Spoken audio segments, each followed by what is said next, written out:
Voilà, la fin du clan Bongo, c'est aussi la fortune qui s'est amassée. Vous allez nous parler de sommes astronomiques. Que vont devenir ces biens mal acquis? Alors, est-ce qu'on va vers un grand déballage finalement? Je vous montre une vidéo qui fait pleurer sur les réseaux sociaux au Gabon depuis hier, diffusée par les autorités.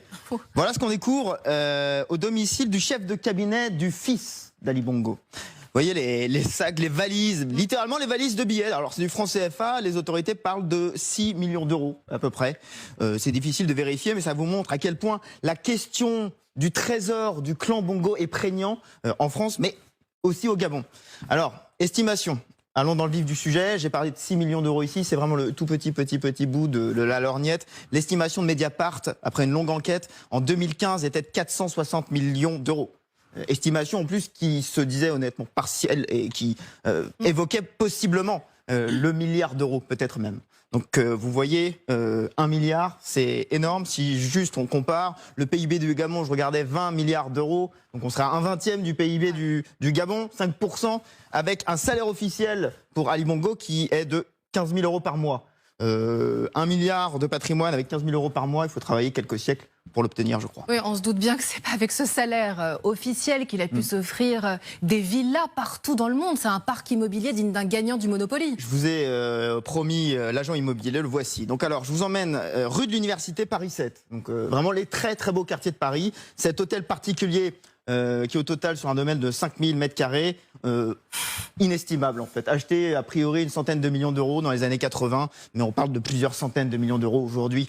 Je vous emmène dans le 16e, rue d'Aune, un autre hôtel particulier. Celui-là, il est au fond de la rue, une vingtaine de millions d'euros dans les estimations. Et puis on n'est pas qu'à Paris, parce qu'on aime bien la Côte d'Azur aussi. La Villa Saint-Ange à Nice, voilà, modeste villa, 11,7 millions d'euros. Je vous conseille d'aller sur le site de Libération ce matin, qui a essayé de cartographier les propriétés de la famille Bongo, du clan Bongo à Paris. Alors, on n'est pas dans le 20e ni dans le 18e. Vous voyez qu'on a concentré tout ça dans le 16e et dans les beaux quartiers ici, 7e, 8e, un peu 6e. C'est intéressant. Hein, la plainte initiale qui est déposée par les ONG parle de région parisienne, 33 propriétés et de 11 propriétés Côte d'Azur, 85 millions d'euros potentiellement. 85 millions d'euros rien qu'en France. Vous imaginez, par rapport même aux chiffres que je vous ai donnés tout à l'heure, c'est une part importante. La fortune, c'est pas que l'immobilier.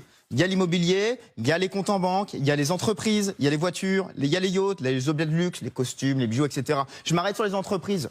Une société qui a arrêté notamment les enquêteurs de Mediapart et les médias gabonais. Delta Synergie, détenue par différents membres de la famille Bongo, qui a des parts dans le secteur industriel gabonais, les mines, le pétrole, le secteur agroalimentaire, le secteur des services. Donc là aussi, c'est un élément de patrimoine et un élément de revenu en même temps. Je m'arrête aussi quand même sur les voitures. Passion de Omar Bongo, visiblement qu'il l'a transmise à son fils. Voici le parc des voitures de la présidence du Gabon. Alors il n'y a pas trop de Renault Clio hybride, c'est de la Rolls-Royce, c'est de la Mercedes, c'est de la Bentley. France 24 qui a diffusé ces images, s'est même procuré une facture de commande de voiture en 2010, donc juste après l'arrivée au pouvoir d'Ali Bongo. Il y en a pour 14 millions d'euros avec, là encore, vous regardez là, Bentley, Rolls-Royce, BMW, voilà.